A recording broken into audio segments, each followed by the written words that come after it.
Hi అండి, welcome to laddu blogs 369. మన యొక్క తెలంగాణ రాష్ట్రంలో చేయూత కొత్త పెన్షన్ల కోసం ఎదురు చూస్తున్న వారికి తాజాగా ముఖ్యమైన అప్డేట్ వచ్చింది. సో దానికి సంబంధించిన పూర్తి సమాచారం నేను మీకు తెలియజేస్తాను. మన ఛానల్ని మొదటిసారి చూస్తున్నట్లయితే ప్లీజ్ సబ్స్క్రైబ్ చేసుకోండి. గవర్నమెంట్ నుంచి వచ్చే ప్రతి చిన్న అప్డేట్, సెంట్రల్ గవర్నమెంట్కి సంబంధించిన ప్రతి అప్డేట్ ఎప్పటికప్పుడు నేను మీకు తెలియజేస్తూ ఉంటాను. మన ఛానల్ని లైక్ చేయడం మర్చిపోకండి. ఆలస్యం చేయకుండా వీడియోలోకి వెళ్ళిపోదాం. రాష్ట్ర ప్రభుత్వం జూన్ నెల నుంచి కొత్త ఆసరా పెన్షన్ల పంపిణీకి సిద్ధమవుతున్నట్లు సమాచారం అందుతుంది. ఇప్పటికే ప్రజావాణి, ఎంపీడీఓ కార్యాలయాల్లో, మున్సిపల్ కార్యాలయాల ద్వారా భారీ సంఖ్యలో దరఖాస్తులు స్వీకరిస్తున్నారు. 10 నుంచి 12 లక్షల మంది వరకు దరఖాస్తులు చేసుకున్నారని అంచనా వేస్తుండగా మొదటి విడతలో సుమారు 2 లక్షల కొత్త పెన్షన్లను విడుదల చేసే అవకాశం ఉందని తెలుస్తోంది. సో ఈ యొక్క పెన్షన్లలో వృద్ధాప్య పింఛన్లు, వితంతు పింఛన్లు, ఒంటరి మహిళా పింఛన్లు, అలాగే దివ్యాంగుల పెన్షన్లు, బీడీ కార్మికులు, హెచ్ఐవి బాధితుల, అలాగే డయాలసిస్ రోగులు వంటి వారు అర్హులైన వారికి ప్రాధాన్యత ఇవ్వనున్నట్లుగా సమాచారం. గత కొన్ని సంవత్సరాలుగా కొత్త పెన్షన్లు రాక చాలామంది ఇబ్బందులు పడుతున్న నేపథ్యంలో ప్రభుత్వం ఈ యొక్క ప్రక్రియను వేగవంతం చేస్తున్నట్లు తెలుస్తోంది. ముఖ్యంగా జూన్ 2వ తేదీన జరిగే తెలంగాణ రాష్ట్ర ఆవిర్భావ దినోత్సవం మరియు దశాబ్ది ఉత్సవాల సందర్భంగా కొన్ని పింఛన్ల పంపిణీ ప్రారంభించే దిశగా అధికారులు ఏర్పాట్లు చేస్తున్నారు అని సమాచారం. ఇప్పటికే పలు జిల్లాల్లో డెత్ వెరిఫికేషన్ మరియు ఫీల్డ్ వెరిఫికేషన్ ప్రక్రియ కూడా మనకు నిర్వహిస్తున్నారు.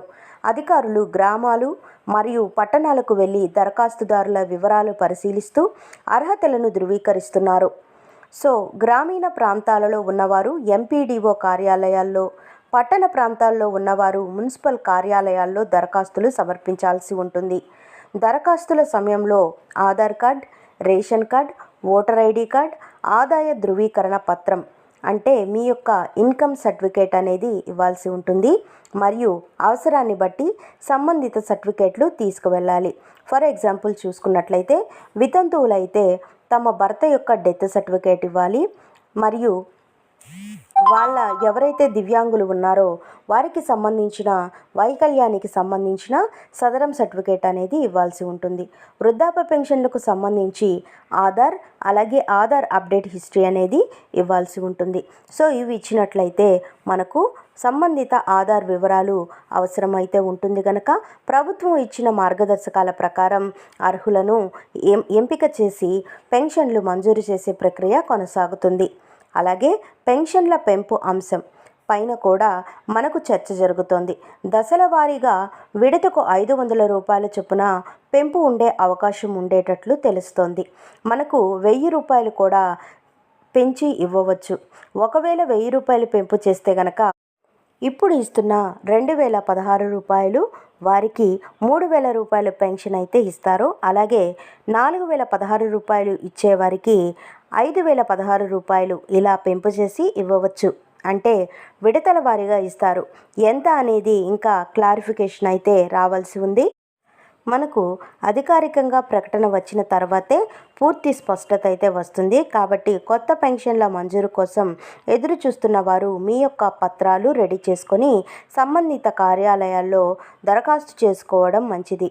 సో మన యొక్క తెలంగాణ రాష్ట్ర వ్యాప్తంగా ఉన్నటువంటి లబ్ధిదారులు ఎవరైతే ఉన్నారో పెన్షన్లకు అప్లై చేయాలి అనుకున్న ప్రతి ఒక్కరూ కూడా మీ యొక్క పత్రాలను రెడీ చేసుకోండి. మీ యొక్క Aadhaar card, ration card, voter ID card, దానితో పాటుగా మీకు సంవత్సర ఆదాయం మీరు ఇవ్వాల్సి ఉంటుంది. అది కూడా లేటెస్ట్గా చేయించుకున్నవే ఇచ్చినట్లయితే మీకు ఈ పథకానికి సంబంధించి అర్హత అయితే ఉంటుంది. అప్లై చేసిన తర్వాత జూన్ 2వ తారీఖు నుంచి ఈ యొక్క పెన్షన్లు అనేది ఇవ్వడం జరుగుతుంది. సో ఫ్రెండ్స్ చూశారు కదా, మన యొక్క తెలంగాణ రాష్ట్రంలో పెన్షన్ల కోసం ఎదురు చూస్తున్న వారికి ఇది అదిరిపోయి శుభవార్త అనే చెప్తాను. మరిన్ని వివరాల కోసం, మరిన్ని అప్డేట్స్ కోసం మన లడ్డు బ్లాగ్స్ 369 ఛానల్ని సబ్స్క్రైబ్ చేసుకొని లైక్ చేయడం మర్చిపోకండి. Thank you for watching friends. Thank you.